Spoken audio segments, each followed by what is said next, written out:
Bonjour à toutes et à tous et bienvenue sur le podcast Ma Thérapie.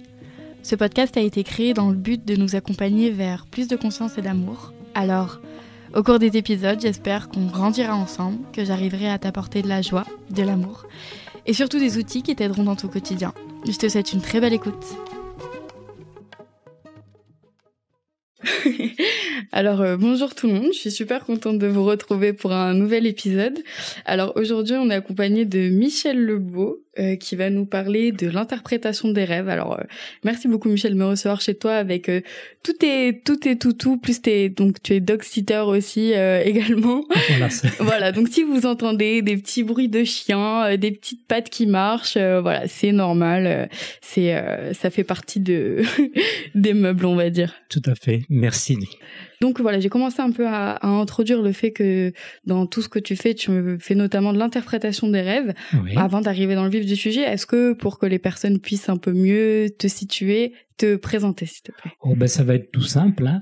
Donc je m'appelle Michel Lebeau effectivement et j'exerce comme psychopraticien, thérapeute jungien plus exactement, sur Marseille dans le 8e arrondissement.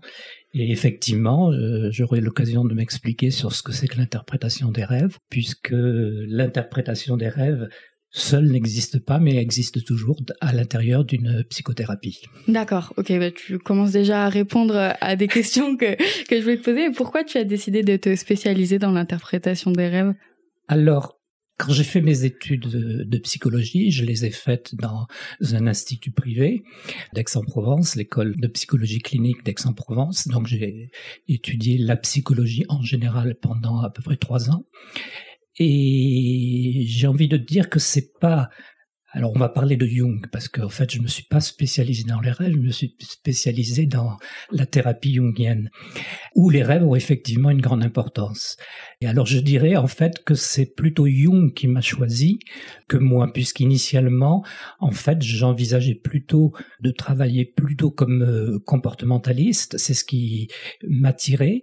Et en fait, les personnes qui m'ont formé, qui étaient elles-mêmes plutôt des thérapeutes jungiens, m'ont introduit à Jung, m'ont fait participer notamment à des ateliers de rêve, et c'est à cette occasion-là que j'ai découvert Jung, je vais dire un peu contre moi-même d'une certaine façon, puisque c'était pas la direction que je souhaitais prendre initialement. Donc ça t'est un peu tombé dessus, quoi. Ça m'est tombé dessus, alors il a fallu rester curieux et se laisser attirer, comme ça arrive des fois dans la vie, et ça m'a attiré, et puis après je suis tombé dedans, notamment lorsque j'ai vraiment pu rentrer dans la lecture des ouvrages de Jung, qui sont complexes, mais une fois qu'on est rentré, on peut plus s'en passer. D'accord, super intéressant. Je pense que tu vas du coup nous partager un petit peu son histoire. Mais avant de commencer, parce que je pense c'est une question qui peut revenir pour les personnes qui rêvent et les personnes qui rêvent pas, c'est que il y a pas mal de personnes, j'entends, qui ont du mal à se souvenir de leurs rêves ou qui ont du mal ou qui disent moi je rêve pas. Est-ce que toi tu as une technique ou des exercices à faire pour favoriser le fait de se souvenir de ses rêves? Ou quand on se souvient pas? Alors, c'est une bonne question. C'est la question que me posent tous mes patients dès que j'aborde la question des rêves. Soit on a des gens qui nous disent « ça tombe bien, moi je rêve tout le temps », ou d'autres qui disent « mais moi je rêve jamais ». Alors, il y a des études très poussées en neurologie, notamment avec le développement des IRM, des choses comme ça, qui ont permis de voir en fait que objectivement tout le monde rêve. Donc, il semblerait que c'est ce que j'ai tendance à penser, même si c'est encore en cours d'étude par les chercheurs, mais c'est vrai que les recherches sur encéphalogramme, les choses comme ça, et sur IRM, montrent que nous rêvons tout le temps. Alors, à des périodes du sommeil qui peuvent être différentes, mais nous rêvons tout le temps. Donc là, quand une personne dit « je ne rêve pas », c'est en fait, elle ne se souvient pas de ses rêves. C'est ça la vraie question. Alors, de fait, il y a des techniques. D'abord, il faut savoir que le rêve, c'est quelque chose de très volatile. C'est-à-dire que je rêve et je peux avoir même l'impression d'avoir rêvé et plus du tout me souvenir du rêve. Ça laisse une espèce d'impression. Alors, ce qu'il faut savoir, c'est que le rêve dont on se souvient, c'est en général au moment de l'éveil, au moment du réveil, dans la zone un petit peu d'ombre au niveau de la conscience, entre le moment où on commence à se réveiller et le moment où on est pleinement réveillé. Donc, quand on se souvient des rêves, en fait, c'est souvent à ce moment-là, soit à la suite d'un réveil nocturne, soit le matin quand on se réveille. Alors, je donnerai 2 conseils. Le premier, c'est le conseil que je donne à tous mes patients. Ayez toujours un petit carnet ou votre téléphone portable avec son bloc-notes si vous préférez, sauf que ça fait de la lumière et que c'est pas toujours commode la nuit. Et on se souvient du rêve à ce moment-là. Après, c'est difficile de s'en souvenir. Donc, de noter 2 ou 3 mots sur ce rêve qui vont nous permettre dans la journée ensuite, quand on a un moment de calme, de reproduire le rêve exactement comme il s'est déroulé, comme on l'a vu, et surtout sans chercher à l'interpréter. Ok. Voilà, ça c'est la première chose à faire, et je vois que mes patients qui disent ne pas rêver, en général à la 2e séance ils ont un rêve à me raconter. Ah, c'est drôle. Alors c'est vrai qu'il y a vraiment des gens qui rêvent plus. Alors je pense que la 2e raison, c'est une raison probablement d'habitude d'introspection. Alors, d'habitude d'introspection, c'est-à-dire que chez les gens plus intuitifs au sens jungien, c'est-à-dire que ceux qui sont justement attentifs à d'autres événements que ceux du réel observable, ces gens-là, effectivement, ont tendance à se souvenir davantage de leurs rêves parce que ils ont l'attention qui est déjà focalisée dessus. Donc, ce qui est bon de faire, c'est effectivement, on apprend à être attentif. Alors le soir en se couchant, en se disant ce serait chouette que je me souvienne d'un rêve le lendemain matin, et qu'est-ce que va me dire mon rêve? Il faut être curieux de ce que les rêves ont à nous dire, et si on est sur cette piste-là, progressivement on découvre nos rêves. Effectivement, c'est drôle ce que tu dis parce que moi j'ai pas tendance à rêver beaucoup. Enfin, il y a des périodes où je rêve, des périodes où je rêve pas. Et depuis que je sais qu'on va se voir, quasiment tous les soirs, je crois que j'ai rêvé. Donc c'est un peu aussi, je pense, question de intention, de le fait d'y penser, de mettre de l'intention dessus, ça peut faire en sorte qu'on s'en souvienne du coup plus le matin. Absolument. On observe même ce qu'on appelle, lorsqu'on fait une thérapie, donc il y a ce qu'on appelle le rêve du thérapeute. C'est-à-dire que les patients viennent très souvent en séance avec un rêve qu'ils ont fait dans les 48 heures précédentes.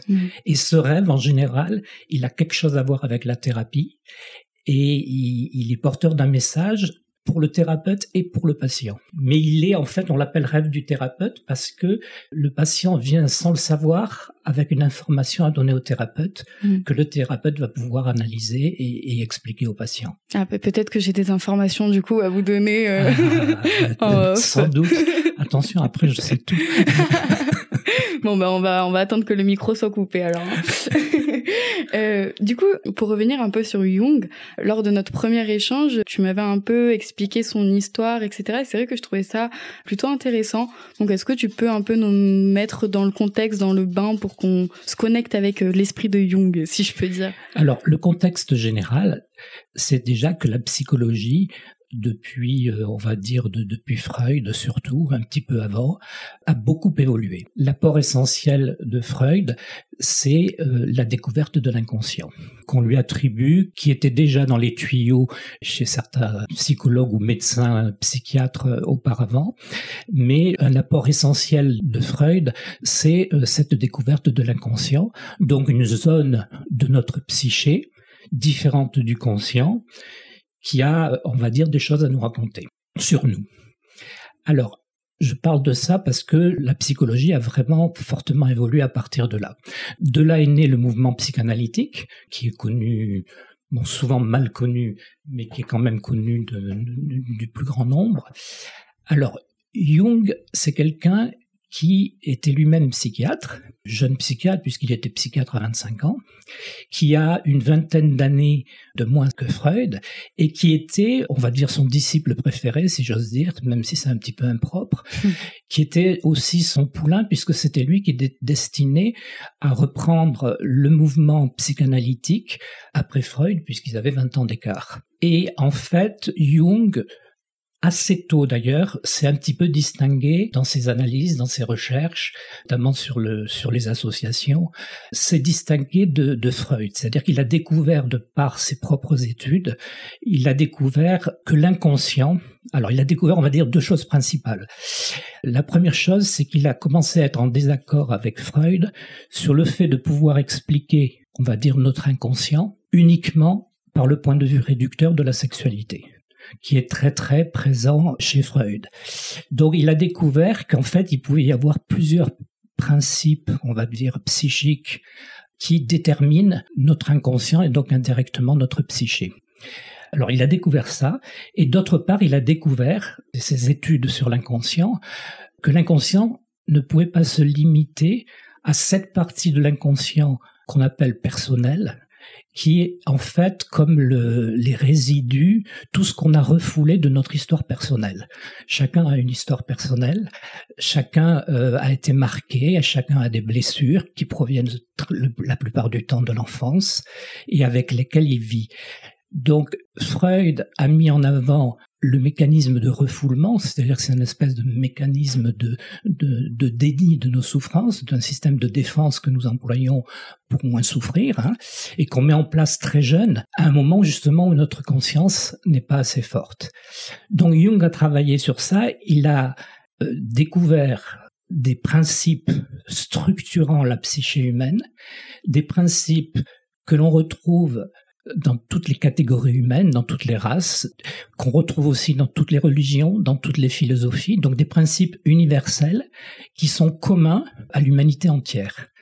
Donc il a été amené à distinguer dans l'inconscient deux parties, l'inconscient de type freudien qui en fait recouvre ce qu'on appelle, que Jung appelle l'inconscient personnel, puisque c'est lié à l'histoire personnelle, et puis un inconscient qu'il appelle collectif, dans le sens, alors il faut comprendre le mot collectif, dans le sens où ça regroupe tous les principes qui sont communs à l'humanité entière et qu'on retrouvera chez un Chinois, qu'on retrouvera chez un Amérindien, qu'on retrouvera chez un Européen. Alors avec des nuances, puisque chaque culture a ses propres symboles notamment. Alors il appelle ça des archétypes. Ces archétypes sont au fond de notre inconscient. Alors il y a une troisième partie qu'il faut avoir, et je découvre avec mes patients qu'elle a son importance, mais qu'elle est difficile à aborder, c'est que dans cet inconscient, donc la psyché, pour être plus clair, c'est une partie consciente, une partie inconsciente. Et chez Jung, la partie inconsciente se divise donc en trois. La partie inconsciente personnelle, qui est propre à chacun, qui est individuelle, et puis l'inconscient qu'il appelle collectif, et quelque part, dans cette, il le situe plutôt dans l'inconscient collectif, mais dans le sens où c'est commun à tout le monde, mais ça peut avoir des aspects, en tout cas des expressions individuelles, il y a ce qu'il appelle l'ombre. Et cette ombre, c'est la partie négative de chaque individu, qui est collective parce qu'on la retrouve dans tous les individus, et qui des fois nous joue des tours. Intéressant. Voilà, donc quand Jung parle de l'inconscient, il parle surtout de cet inconscient collectif. Et dans tous ses ouvrages, il a été très interpellé. Alors il faut voir que Jung, il a vécu juste avant la Première Guerre mondiale. Il a connu la Deuxième Guerre mondiale. Et toutes ces guerres, et notamment le mouvement nazi, l'ont beaucoup interpellé. Et il y a vu justement la marque de cette ombre, avec ce pouvoir de tuer, ce pouvoir, ce racisme, tous ces éléments négatifs. Donc dans tous ses ouvrages, il y fait allusion, et il considère que pour vaincre cette ombre collective, il faut que chacun fasse un travail sur lui-même, sur sa propre ombre personnelle. Donc si j'ai bien compris, les grands principes universels dont tu as parlé, que tout le monde a, que ce soit encore en Asie, en Amérique ou en Europe, ce sont justement ces trois principes de inconscient collectif, inconscient personnel et cette ombre. Oui, tout à fait. Alors ça, on va dire que c'est la structure de l'inconscient. Les principes structurants, c'est encore un petit peu autre chose, ce sont des symboles. Okay. Et les symboles collectifs, on va dire les plus primitifs, les plus archaïques, les plus racines dans le sens premier, c'est eux qui vont structurer notre inconscient, et ce sont eux qui vont nous aider justement à mûrir dans ce qu'il appelle le chemin d'individuation, c'est-à-dire c'est un chemin de maturation psychologique, et c'est à partir de ces grands principes, alors qui apparaissent dans les rêves, et nous y arrivons, pas seulement dans les rêves, mais le rêve est effectivement la voie royale d'appréhension de ces symboles. Donc les symboles font partie intégrante des rêves, c'est ça ? Les symboles font partie intégrante des rêves, tout à fait. D'accord. Donc, en tant que personne qui connaît rien, du coup, à l'interprétation des rêves, tu as dit dès le début que ça se faisait que dans le cadre d'une psychothérapie, dans le sens où quelqu'un qui a rêvé, qui a vu, par exemple, un symbole, dit quelque chose au pif, un trophée, s'il va chercher trophée, symbole ou signification sur Internet et qui a tout un tas de résultats, ça peut le mener sur des fausses pistes ? Oui. Alors, j'aime pas trop le mot interprétation des rêves, qui a son sens. On parlera plutôt d'analyse des rêves, parce que la finalité, c'est de découvrir ce qui anime la personne qui est en face de nous, qui vient demander de l'aide, ou qui vient demander à se connaître mieux. Et c'est dans le rêve qu'on va trouver justement les archétypes qui vont être les plus importants d'une certaine manière pour telle ou telle personne. J'ai perdu le fil de la question. Du coup, les personnes qui, par exemple, vont chercher des réponses sur Internet... C'est dangereux. L'interprétation des rêves suppose, on va dire, 3 choses. 1, bien connaître le contexte du rêveur. Bien connaître son histoire personnelle. À la limite, bien connaître déjà son inconscient, justement, personnel, son histoire. Parce que ces rêves, ils interviennent dans ce contexte-là. Donc, un même rêve qui serait parfaitement identique entre 2 sujets, ce que je n'ai jamais vu, aurait forcément une interprétation différente. Okay.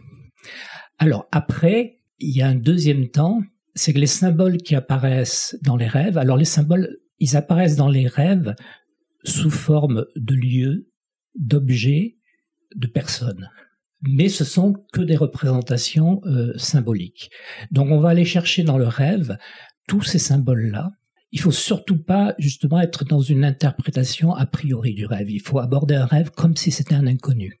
D'accord, c'est-à-dire qu'on n'essaye pas de mentaliser les choses, on essaye juste de retranscrire le fil du rêve tel qu'il est. Absolument. Quand dans la journée on a pris le temps de noter son rêve, je dirais même que les émotions, la plupart des émotions que nous avons dans les rêves ne font pas partie du rêve. C'est-à-dire ? Par exemple, si j'assiste à un enterrement dans un rêve, un enterrement, c'est pas marrant, je vois des images d'enterrement, donc ça peut créer en moi une angoisse. Pourquoi ? Parce que le rêve, c'est comme la réalité au niveau des images, ce que je vois crée une émotion en moi. Donc le rêve, ça reste des images. Donc ces images, tant que je les ai pas interprétées, elles peuvent agir sur mes émotions en tant qu'image. Et même dans le rêve. Mais en fait, ces émotions ne font pas partie du rêve. La plupart du temps, un rêve de décès, un rêve d'enterrement, un rêve de mort est quelque chose de positif, au contraire. Donc, je dis toujours à mes patients, je n'ai pas besoin de ce que vous ressentez dans le rêve, parce que ça peut... Alors ça, c'est la première pierre d'achoppement du fait de vouloir interpréter personnellement ses rêves sans y avoir été formé ou sans y être aidé. Oui, c'est directement d'y associer des sentiments, des émotions, et donc de biaiser peut-être la... Alors, je remarque de plus en plus que non seulement les interprétations personnelles sont fausses, mais que des fois elles sont négatives là où le rêve est positif. Donc elles sont destructrices. Donc si j'ai un conseil à donner, c'est que si on n'est pas en capacité d'interpréter ses rêves, de les analyser, il vaut mieux les oublier. Ça fera moins de dégâts que de vouloir les interpréter. Parce que la deuxième pierre d'achoppement, c'est qu'on a tendance, et c'est humain, à interpréter le rêve dans le sens qu'on souhaite. Alors soit dans le sens qu'on souhaite, ou dans le sens des fois qu'on craint. Mais comme un renforcement d'un état psychique intérieur. D'une peur ou d'une croyance. Voilà. Alors que le rôle du rêve, c'est de compenser au contraire, de rééquilibrer notre psychisme par rapport à des situations conscientes. Donc si je suis dans un état dépressif, par exemple, le rêve va m'indiquer une direction pour sortir de mon état dépressif ou pour le corriger par quelque chose qui va être un sentiment contraire de la dépression. Alors Jung va jusqu'à citer des exemples Parce que c'est dans les deux sens. C'est-à-dire que le rêve peut aussi nous corriger. C'est-à-dire, il peut nous dire, pardon pour les auditeurs, mais là, tu te la pètes un peu. D'accord. Et il peut donc, il essaie de rééquilibrer.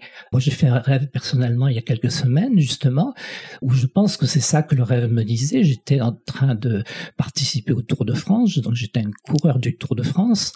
Et dès le début de l'étape, je pars en tête. Oh. Et je distance tout le monde, etc. Alors, je vais pas vous décrire tout le rêve, mais à la fin, je suis dernier. D'accord. Et ça, je pense que mon inconscient me dit, attention, là, tu te surévalues un petit peu, sois plus modeste. Donc, c'est dans les deux sens. Le rêve va nous parler dans les deux sens. Donc, le rêve, dans ce sens-là, c'est un chemin de vie. C'est-à-dire, on peut l'utiliser même quand on va bien. Tu disais que Jung avait des exemples de rêves, c'est ça, si j'ai bien compris? Alors, des exemples de rêves dans quel sens? Dans le sens peut-être des archétypes. Alors, les archétypes, oui, alors j'ai perdu le fil tout à l'heure. Quand on va analyser un rêve, donc on analyse tout ce qui peut être symbolique dans le rêve. Donc, par exemple, ça peut être le vélo dans mon exemple. Ça peut être le fait que je sois en première place, puis que je me retrouve en dernière place. Alors, je dois d'abord m'interroger sur tous ces symboles pour savoir si ce sont des symboles qui ont une signification personnelle pour le patient ou s'ils n'ont pas de signification personnelle pour le patient. S'ils ont une signification personnelle pour le patient, il va falloir interpréter le rêve à partir de cette signification personnelle. C'est-à-dire ? Alors, je vais prendre le cas d'un rêve d'une patiente qui rêve d'une voiture. Ordinairement, les 3/4 du temps, quand on rêve d'une voiture, et notamment lorsqu'on est dedans la voiture, c'est un peu une image de notre psyché, plutôt de l'aspect conscient de notre psyché, et notamment la façon dont on conduit cette voiture va être révélateur de notre état psychique. Donc je me souviens quand elle m'a proposé son rêve et que je vois cette voiture, c'est vrai qu'instinctivement, j'ai pensé à ça qui est plutôt un symbole collectif. Bon, il y en a, c'est pas de voitures dont ils vont rêver, ça va être de motos. Il y en a qui vont rêver de transport en commun, de chemin de fer ou de bus, mais ça parle plutôt de l'aspect conscient de notre psyché. Quand on est face à ça, le rêve va d'abord nous dire notre état psychique intérieur. Mais dans son rêve à elle, donc je commence ce que nous apprend Jung, à prendre chacun de ces symboles de son rêve et de voir ce que pour elle c'est la voiture. Alors que j'avais très envie de passer dessus, parce que moi je sais ce que c'est que la voiture. Et en fait, c'était pas du tout ce que je croyais. La voiture, en l'interrogeant, elle me dit, mais c'est un cadeau de mon mari pour notre mariage. Donc ça avait une toute autre symbolique. C'était pas la symbolique de sa psyché, mais c'était la symbolique de sa relation avec son mari. Et de fait, elle rencontrait une difficulté qu'elle a dépassée dans son mariage, et dans son rêve, la voiture était volée. Ouais. Voilà. Ouais, on fait vite le chemin du coup quand on a compris. Voilà. Alors il y a toujours cette nécessité de se poser la question, même si on s'interroge sur nos propres rêves, de voir qu'est-ce que ça représente pour moi. Si ça représente rien, à ce moment-là, effectivement, il faut se dire quel est le symbole général qui s'appliquerait à tout le monde de ce symbole. Alors, pour répondre à ta question précédente, l'analyse des rêves nécessite. C'est assez long d'apprendre tout ce que c'est ces symboles-là. Et Jung, justement, a découvert tous ces symboles comment ? En s'intéressant à la mythologie, en s'intéressant aux religions, en s'intéressant aux philosophies. C'était quelqu'un de hyper cultivé. Et il a découvert qu'un certain nombre d'archétypes, notamment ceux qui sont personnifiés dans nos rêves, étaient communs à l'humanité entière, qu'on les retrouvait dans toutes les religions, qu'on les retrouvait. Alors, il y a notamment, on peut aborder ce sujet-là, il y a un personnage qui arrive très souvent dans nos rêves, le plus souvent, qui est, alors, chez un homme, c'est une femme qui apparaît, et Jung appelle cette femme l'anima, et chez les femmes, c'est un homme qui apparaît, et Jung a opté pour la terminologie d'animus, avec la particularité que chez la femme, ça peut des fois être un personnage multiple, ça peut être plusieurs hommes. Alors c'est trop long à expliquer pourquoi, mais ce personnage-là, quand on le voit arriver dans un rêve, on sait que l'inconscient va dire quelque chose. C'est l'introduction, c'est le premier moment où l'inconscient apparaît. Après, c'est un personnage qui peut se transformer dans les rêves. Il peut prendre le visage d'un sage ou d'une femme sage. Il peut prendre le visage d'une personne qui a une autorité, d'un architecte, de quelque chose, d'un bâtisseur. Et ces personnages-là sont en fait des personnifications de parties de nous-mêmes. Mais ils sont communs, donc ce sont des archétypes, ils sont communs à tous les hommes et à toutes les femmes. Et comment on fait pour savoir si on est face justement dans notre rêve à telle représentation de nous? Alors, la première chose, c'est que donc il faut avoir fait l'étude de savoir si les symboles sont personnels ou pas personnels. On va être face à ces personnages-là mais s'il n'y a pas d'interprétation personnelle d'un symbole, on est forcément face à des archétypes. Donc on a le droit de les interpréter comme des archétypes. Donc ça, c'est la première condition. Mais il arrive aussi, alors dans nos rêves, par exemple, on rêve d'amis, ou on rêve de son conjoint. On pourrait être tenté de dire, j'ai rêvé de mon conjoint. Si vous êtes une femme et que vous rêvez de votre conjoint masculin, ça ne veut pas dire que vous rêvez de lui. Vous rêvez peut-être de votre animus. D'accord. Donc l'archétype que représenterait la relation amoureuse. Non, c'est l'inverse. C'est-à-dire que l'inconscient va chercher ce visage-là parce que ce visage-là est le plus proche de la représentation de l'animus à l'instant où je fais le rêve. Mais demain, ça peut être une autre personne. Par exemple, j'ai remarqué, je ne sais pas encore vraiment pourquoi, chez les jeunes femmes qui ont des difficultés, on va dire, conjugales ou qui en ont eu, souvent, l'animus est représenté par l'avant-dernier. D'accord. Il faut savoir que l'inconscient, il agit aussi en tenant compte de notre susceptibilité. Et des fois, il va se cacher derrière un personnage pour pas nous brutaliser. Il va peut-être se cacher l'animus derrière le personnage de l'ex, alors que le sujet va peut-être être sur celui avec lequel on vit aujourd'hui. Donc il nous joue des tours aussi parfois, c'est ça? C'est pas des tours, c'est vraiment de la délicatesse. Ouais, la complexité. Je préfère délicatesse. D'accord. Du coup, j'ai l'impression que les rêves, du coup, c'est beaucoup lié aux symboles.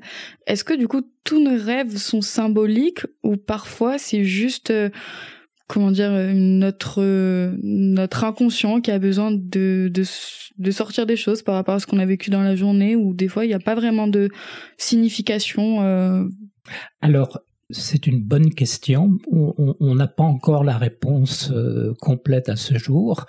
Je dirais que la quasi-totalité des rêves sont symboliques. Alors Jung dit qu'il y a certains cas où ils peuvent ne pas être symboliques. C'est notamment dans les cas de ce qu'on appelle aujourd'hui les traumatismes ou les attitudes réactionnelles, si vous voulez. Par exemple, quelqu'un qui aurait assisté à un attentat, comme on a eu des occasions de le voir ces dernières années, son rêve va avoir besoin... Alors, il y aura toujours ce rôle un peu compensateur de l'inconscient pour évacuer, c'est des tentatives d'évacuer le trauma. Et à ce moment-là, les gens qui ont vécu un fort trauma, même en période d'éveil, sont des fois figés par la revisualisation, la remémoration des images de l'attentat. Donc, il arrive qu'on puisse avoir des rêves très forts de ce côté-là, qui pour le coup peuvent ne pas être symboliques. Mais Jung dit quand même qu'il faut les analyser, parce que même certains de ces rêves-là peuvent être symboliques, et on ne le sait pas a priori. C'est-à-dire qu'ils peuvent éventuellement faire réagir l'inconscient qui a peut-être quelque chose à nous dire par rapport à ces traumas. Mais on ne peut pas être absolu. Je pense que ça peut arriver aussi dans des périodes d'agitation professionnelle, de soucis particuliers. Il est possible que des images reviennent sans forcément une symbolique particulière. Mais il faut se donner la peine quand même de les interpréter pour en être sûr. D'accord. Donc c'est là où justement peut-être il faut faire preuve de délicatesse. Oui. D'accord. Est-ce que du coup, j'ai l'impression qu'il y a quand même, tu l'as dit, chaque rêve est unique à la personne en fonction de sa condition, de son environnement, de tout plein de choses. Mais est-ce qu'il y a des rêves entre guillemets populaire de ce genre de situation qu'on peut retrouver, par exemple le fait de se faire courser ou d'être tout nu, ou est-ce que du coup il y a un peu des entre guillemets rêves populaires, et est-ce qu'on peut expliquer leur signification? Alors il y a des mécanismes, on va dire, dans les rêves, des liens logiques notamment entre les symboles qui effectivement sont communs et ont en général la même signification. Alors, par exemple, pour les rêves où on est poursuivi, Jung dit les 3/4 du temps, quand on est poursuivi, c'est qu'il y a quelque chose qu'on ne veut pas regarder en face. Si je repars de l'exemple que j'ai donné tout à l'heure, l'exemple du Tour de France, là, quand quelqu'un a tendance à se survaloriser, souvent dans le rêve, il va apparaître une chute. Parce que l'inconscient va venir compenser. Alors la survalorisation, elle peut s'exprimer par exemple par le fait de voler, de planer, d'être au-dessus d'un... Mais il peut arriver que ça soit aussi une autre signification. Donc mais c'est vrai que on retrouve ça donc quand on est dans des attitudes de trop grande confiance en soi, et souvent ou des fois dans le même rêve, il va y avoir une chute. Alors j'ai un patient justement qui l'autre fois a rêvé son rêve, enfin la première partie de son rêve se terminait, il était seul sur une autoroute, aucune voiture. En plus, je crois que dans son rêve, c'est le soir, donc c'est la nuit. Et l'autoroute n'arrête pas de se pencher. Donc, il tombe. Et ça, très probablement, dans le cas de ce patient, c'est parce qu'il se mettait dans une situation où s'il continuait, il allait lui arriver quelque chose.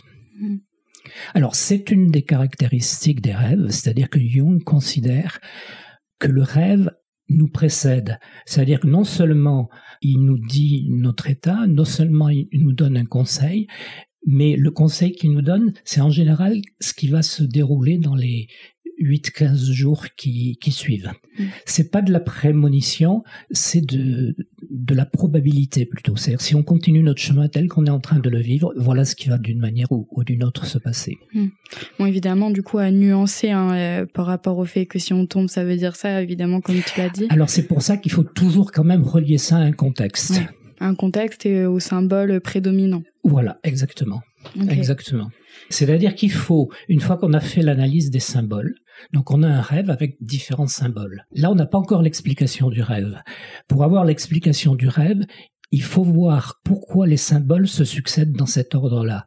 C'est-à-dire qu'il faut analyser la relation qu'il peut y avoir entre les symboles.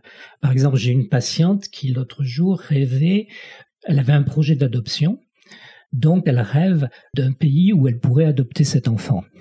Donc, au début, moi, je pars sur l'idée que, ce qu'il faut jamais faire, il faut jamais partir sur une idée, que son rêve est en train de lui parler de cette adoption. Et en fait, il y a un autre symbole qui apparaît après dans le rêve, et le lien entre les deux, c'est l'enfant. Mais son rêve, il lui parle pas de l'enfant qu'elle veut adopter, il lui parle de son enfant intérieur. Et la suite du rêve va le montrer. Donc, ce qui est important pour avoir l'interprétation finale, c'est d'avoir le lien donc le lien qu'il y avait avec le pays qu'elle voulait visiter, ça voulait dire enfant. Et le deuxième symbole qui arrive derrière, qui était très curieux, puisqu'en fait, c'était un éléphanteau qui apparaissait. Et cet éléphanteau, quand j'interroge la patiente, elle me dit, oui, non, mais c'est un enfant, il faut s'en occuper. Et en creusant, je vois qu'elle parle d'elle. Donc le rêve, on est passé d'un symbole à un autre. Alors pourquoi? C'est peut-être important à dire. Les rêves sont en général très structurés. C'est-à-dire que c'est un peu comme une pièce de théâtre avec plusieurs actes. Donc le premier acte, on voit, alors ça impressionne toujours mes patients, parce que maintenant je m'amuse à faire ça, je leur dis, mais la veille de votre rêve, vous avez dû penser à ça. Là, en l'occurrence, c'était exact. Elle me dit, mais oui, j'ai parlé avec mon conjoint de la possibilité d'adopter un enfant.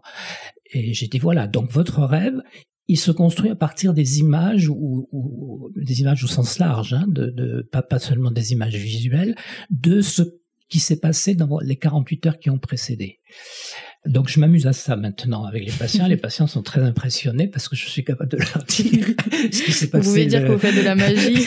Voilà, alors que c'est tout sauf de la magie, le rêve. Et donc le premier acte d'un rêve, c'est toujours ce lien avec des éléments conscients Mais du coup, c'est là qu'on voit que le rêve est symbolique parce qu'il les prend en tant qu'image. Mais notre psyché les a reconnus parce qu'ils vont avoir une portée symbolique pour nous. Et à ce moment-là, le deuxième acte, en général, le deuxième acte, c'est toujours la description de notre état psychologique actuel. Et le troisième acte, en général, c'est, on va dire, la solution. Enfin, la solution, c'est le message que nous envoie l'inconscient par rapport à notre problématique actuelle.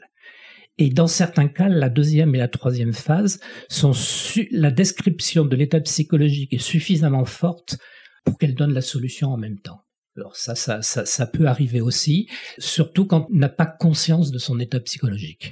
On n'a pas une totalité. Et le fait de tout à coup percevoir notre état psychologique, ça nous déclenche la solution en quelque sorte.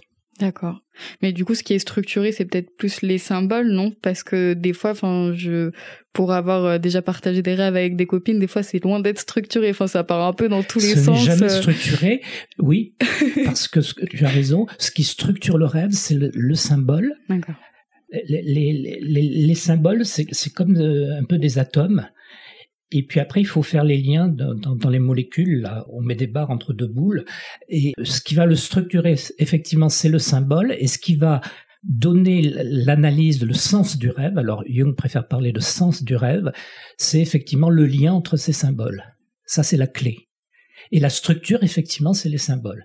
Parce que c'est la structure de notre psychisme. Donc, j'ai l'impression, donc déjà, on l'a dit en début d'épisode, mais pour analyser du coup ces rêves, le mieux c'est pas de le faire seul, à part si je pense comme toi on est entre guillemets expert et qu'on sait de quoi on parle et qu'on arrive à avoir un recul suffisant pour pouvoir faire ça. Mais est-ce que du coup le faire avec quelqu'un, donc qui est peut-être pas expert du coup, mais juste pour essayer de retranscrire son rêve et essayer de mettre de la structure déjà avec un tiers, est-ce que ça peut être déjà aussi un premier pas? Non.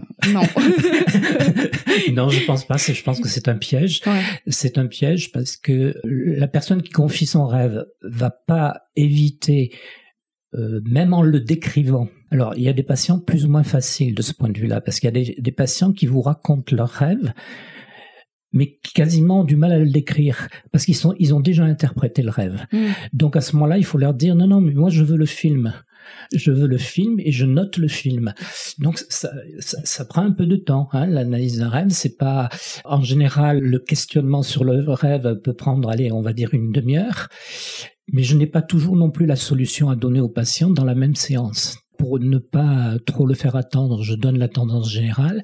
Mais souvent, moi, j'ai besoin de 2 ou 3 jours pour laisser dormir et voir justement les liens, pour trouver exactement les liens et ne pas dire de bêtises. Parce que c'est quand même assez grave. Le rêve appartient à celui qui le rêve. Il appartient pas au thérapeute. Donc, il faut que le thérapeute donne le message le plus juste possible. Alors, le fait de le confier à un tiers qui n'aurait pas la compétence, non seulement celui qui va raconter son rêve l'a déjà un peu interprété, ou veut que ça lui dise telle ou telle chose. Donc il y a une intention. Et celui qui va recevoir le rêve, on va dire, va y mettre sa propre intention aussi. Donc il faut être très très très net, très neutre. Moi, ce que je conseille, c'est vraiment d'écrire le rêve. Alors déjà de noter la date du rêve, ça peut avoir son importance. Et puis de décrire le rêve le plus simplement, vraiment comme un film, sans l'interpréter. Et à ce moment-là, alors normalement, au bout de 2 ou 3 interprétations de rêve avec un patient, le patient comprend. Après, ça dépend des patients. Il y a des patients qui tiennent toujours un petit peu à ce que ça aille dans leur sens. Donc ça, c'est pour ça que même interpréter ses rêves personnellement, on peut le faire. Mais on sait que quand certains rêves vont toucher quelque chose à forte intensité émotionnelle, qu'il vaut mieux le confier à un thérapeute pour qu'il nous en donne le sens exact. Parce que quand on est trop impliqué, on perd l'objectivité en fait. Ouais. Et ça me fait penser du coup à une question, quelle est la place de l'ego dans le rêve? Dans le sens, est-ce que quand on rêve, du coup, on est dénué d'ego ou il est toujours présent dans le rêve? Non, toute notre psyché est présente. Alors, c'est pour ça que je disais tout à l'heure que en général, le deuxième acte du rêve, c'est notre état psychologique. Mais notre état psychologique, comme dans les exemples que j'ai pris tout à l'heure du cycliste ou des gens qui se surévaluent et qui se voient voler au-dessus des autres, par exemple, dans un rêve. Je perds le fil de ce que je voulais dire. Je parlais de la place de l'ego. Ah voilà. Eh bien, là, l'ego va être... En fait, c'est l'ego... L'ego, qu'est-ce que c'est l'ego? L'ego, c'est la conscience de ce que je suis. Donc, si j'ai une conscience qui se surévalue, comme l'inconscient, lui, reste objectif et a pour mission de maintenir l'équilibre psychique général, il sait en quelque sorte que si je me surévalue, je vais aller dans le mur. Alors Jung raconte des choses des fois terrifiantes là-dessus, de gens qu'il a aidés comme ça, qui ne l'ont pas écouté et qui en sont morts. Okay. C'est très particulier. Il a vu des fois les gens aller vraiment dans le mur. Au sens propre du terme, quoi. Ah oui, au sens propre du terme, oui, tout à fait. Donc l'ego, il est forcément présent. L'ego en lui-même, c'est le moi conscient. Et si j'ai un moi qui à un moment, parce que ça peut être ponctuel, se surévalue, mon rêve va me le dire, attention, parce que là, tu vas t'auto-piéger, en fait. Et inversement, c'est-à-dire que si je me sous-évalue, mon rêve peut me donner confiance. Je me souviens du rêve d'un patient qui faisait des hautes études, mais qui avait tendance à un petit peu à se dire tout le temps, je suis pas au niveau, etc. Et puis un jour, dans son rêve, il rêve qu'il enseigne. Donc, pour moi, je lui ai dit ça, pour moi, ça veut dire que vous avez la maîtrise. Puisque vous enseignez, vous êtes capable donc de restituer. Donc ça, l'enseignant, c'est un symbole de maîtrise. Et ça doit être touchant des fois pour certains patients. Ah oui, on a des fois des rêves d'une beauté inouïe. Alors on n'a pas abordé le sujet, mais il peut y avoir aussi des rêves prémonitoires, effectivement. Alors ça, on ne sait pas. Jung a beaucoup étudié ça, notamment dans son ouvrage sur la synchronicité. On le constate. On ne peut pas dire que ça n'existe pas, puisque ça existe. C'est quoi, par contre, on ne sait pas... Exactement, un rêve prémonitoire, c'est qu'on rêve de quelque chose qui va se passer? Voilà, ça peut être je vous en racontais un personnel. Ma femme avait une grand-mère qui était très proche d'elle. C'était comme sa mère. Et un jour, je rêve, moi, que quelqu'un nous téléphone, membre d'une association, qui nous apprend donc par téléphone que la grand-mère est décédée. 8 jours après, c'était le cas. Quand j'ai vu ce rêve, on ne peut pas décréter qu'un rêve est prémonitoire. Je m'en suis douté, parce que moi, ça veut dire, pourquoi ce rêve m'a été donné? Il m'a été donné pour qu'au moins dans le couple, quelqu'un soit préparé. C'était un peu ça l'idée. Ça a toujours une finalité, un rêve prémonitoire. Alors, il peut être individuel, comme celui que je viens de raconter. Il y a des patients qui vont rêver. Alors, Jung, par exemple, a rêvé plusieurs années avant que ça arrive. Je ne sais plus si c'est la Première ou la Seconde Guerre mondiale. Donc, il l'a vu sous une espèce de fleuve de sang qui envahissait toute l'Europe. Donc, ça doit être plutôt la Seconde Guerre mondiale. Il l'a vu plusieurs années avant. Alors, il a su, quand il a vécu ce rêve, il n'a pas compris le sens du rêve. Il a simplement constaté que ça ne correspondait pas à un contexte personnel. Et quand l'événement s'est produit, il a compris que c'était ça dont il avait rêvé. J'ai un patient qui a rêvé de l'arrivée du Covid, par exemple. Ok. C'est bien, peut-être que du coup, ça vous permet d'être à jour un petit peu avant les autres grâce à vos patients. Alors, le rêve sur le Covid, il était tellement symbolique qu'on ne pouvait pas le rattacher à une expérience de vie, à une histoire personnelle.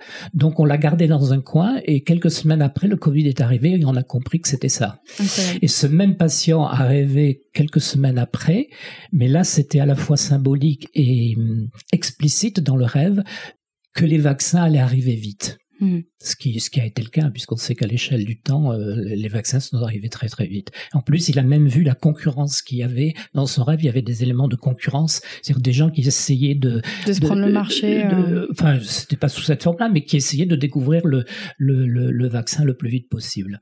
Super intéressant. La première histoire que tu as racontée, ça me renvoie à ma tante il s'est passé quelque chose de similaire. C'est pendant la nuit, je sais pas si c'était sous forme de rêve mais elle s'est réveillée d'un coup et elle a dit à son mari, il faut qu'on aille voir ta mère.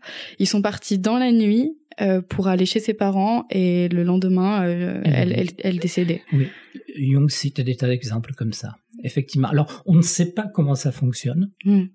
C'est là où c'est justement hyper intéressant.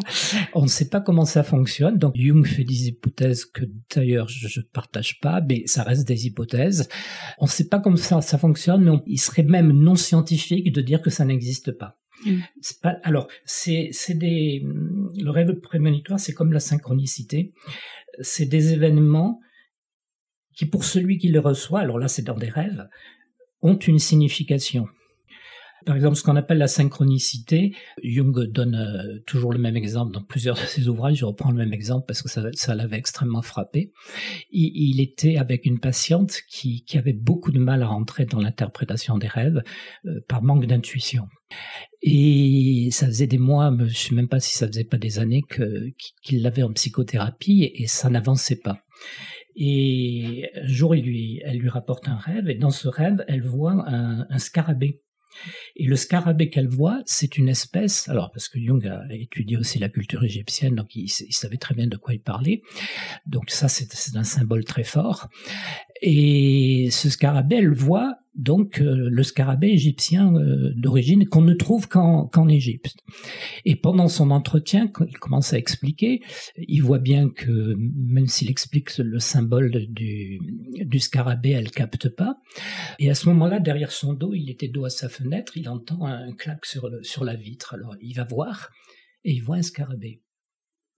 Et ce scarabée était l'espèce européenne la plus proche du scarabée égyptien, parce que le scarabée égyptien n'existe pas en Europe. Donc il prend le scarabée et il dit « Voilà l'interprétation de votre rêve ». Et de ce jour-là, la patiente est vraiment rentrée dans la thérapie.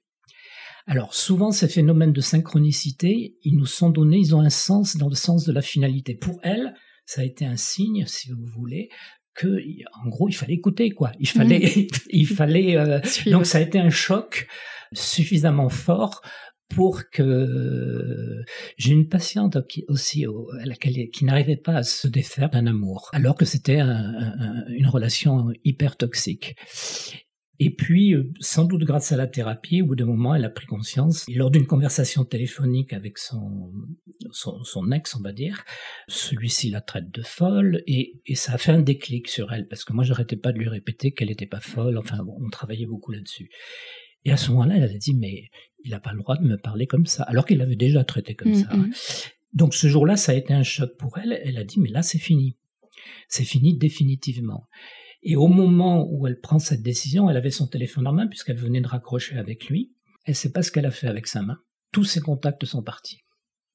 Et elle-même m'a dit, non mais qu'est-ce que c'est cette histoire ? Mais moi, je ne saurais même pas comment faire pour supprimer tous les contacts de mon téléphone. Oui, et surtout, elle ne sait pas comment ça s'est produit. Ouais. Après avoir raccroché le téléphone, tous ses contacts avaient disparu. Sacrée histoire, ça. C'est pas si rare que ça, mais c'est qu'on n'y est pas attentif. Ouais. C'est qu'on n'y est pas attentif. Alors, on ne fait pas de la psychologie, de la psychothérapie avec ça. Par contre, on est obligé de considérer que dans certains cas, et c'était le cas de cette patiente, on voit comme la patiente de Jung, on voit que si quelque chose ne frappe pas fort, on ne va pas évoluer. Donc la synchronicité, souvent, pas que, souvent elle est donnée pour ça. Elle est donnée des fois aussi pour prévenir de quelque chose qui peut être douloureux, pour nous mettre en condition. Passionnant. Vraiment passionnant. Mais encore une fois, la synchronicité, c'est merveilleux, ça a un côté magique, mais on fait pas de la thérapie avec ça. On constate simplement que ça existe, que ça a une signification, mais ça va pas donner plus de connaissances sur la personne. Alors que les archétypes, c'est un fait, voilà. Alors c'est un fait physique qui est relié à une signification personnelle. On sait pas comment ça marche, là non plus. Mais ça marche. Oui, là c'est une psychologie, enfin c'est traditionnel quoi. On dépasse pas trop dans les codes, dans la mysticité, dans l'énergétique, etc. Là Exactement. c'est parce qu'on se cantonne à ça, oui. Mais effectivement ça pourrait être intéressant aussi de se questionner sur cette partie un peu mystique, rentrer un peu plus dans. Moi ça m'intéresserait en tout cas, je suis très curieuse. Mais en gros c'est ça le sujet, hein, c'est-à-dire que comme ce n'est pas un événement qui s'explique par une causalité, c'est-à-dire il n'y a pas de lien entre le fait que le scarabée heurte, je veux dire, c'est pas le rêve de la patiente qui explique que le scarabée est venu frapper à la séance suivante. Donc Jung, qui a beaucoup étudié ça, là-dessus, à mon avis, il a complètement raison, dit que ces phénomènes-là ne peuvent pas être entièrement rattachés au monde physique, parce que la propriété du monde physique, c'est d'évoluer dans l'espace et dans le temps. Or, avec les événements de synchronicité, on rapproche des choses qui n'ont rien à voir avec le temps et l'espace. Donc il dit il y a autre chose, il peut y avoir que des hypothèses. Donc ceux qui ont une âme plus croyante, on va dire, vont attribuer ça à Dieu sous une forme ou une autre. Jung, qui n'avait pas la foi, a toujours cherché autre chose, à tel point que Jung s'est même intéressé aux soucoupes volantes. Jung des fois aimait l'hypothèse qu'il existe des mondes parallèles et que ces mondes parallèles ne seraient ni physiques, et il va loin, ni physiques, puisque s'ils étaient physiques, il ne pourrait pas y avoir ces mouvements-là, puisqu'on est hors du temps et de l'espace, et en même temps, pas totalement spirituels. Donc, il dit qu'il existe peut-être un intermédiaire entre le physique et le spirituel. C'est une hypothèse. Ouais. C'est une hypothèse. Il est assez humble pour reconnaître qu'il y a des choses qu'il n'explique pas. Non, mais en plus, il les a quantifiées. Ok. Il a fait un travail très très précis en comptant les événements et il s'est aperçu que ces événements-là dépassaient la loi normale des probabilités, si vous voulez, la fameuse courbe de Gauss. La courbe de Gauss, c'est le reflet d'événements physiques en réalité qui se produisent à une périodicité, donc c'est un mélange du temps et de l'espace, alors que les phénomènes de synchronicité n'obéissent pas à cette loi. Donc, il n'a pas tort, c'est extra-temporel et extra-espace. Extraordinaire aussi. Oui, et extraordinaire aussi. Alors, si vous avez encore l'énergie et l'envie, il y a quelque chose qui m'a pop-up, c'est par rapport aux rêves lucides. On n'a pas abordé cet aspect-là. Est-ce que tu peux nous dire quelques mots sur les rêves lucides ? Alors, qu'est-ce que tu appelles un rêve lucide ? Parce qu'on m'interroge souvent là-dessus, mais j'aimerais bien savoir ce qu'on met derrière. Alors, par rapport au rêve lucide, j'entends être en pleine conscience, entre guillemets, dans son rêve. Avoir le contrôle, du coup, du rêve, entre guillemets, quoi. Alors, personnellement, là où j'en suis aujourd'hui par rapport à ça, c'est que je n'y crois pas. Enfin, je n'y crois pas, mais je vais m'expliquer. Dans les rêves, on a des fois une situation que l'on va, corriger soi-même. C'est-à-dire, on va avoir, par exemple, une tendance à, avoir un mouvement d'angoisse qui, dans le rêve, va entraîner un recul, une peur. Et puis, tout de suite après, on rêve qu'on résiste à cette peur et au contraire qu'on va affronter la chose en question. Donc ça, je pense que c'est ce qu'on met sous la notion de rêve lucide, parce qu'on a l'impression dans ces rêves-là d'avoir une certaine conscience de ce que l'on éprouve et d'y opposer une action opposée. Alors je pense que quand on est face à ça, si c'est ça qu'on appelle rêve lucide, c'est le rêve qui est en train d'exprimer dans notre état psychologique l'état d'avancée dans lequel on est. Mm-hmm. C'est-à-dire le fait de se voir tout à coup avoir peur et de dominer sa peur.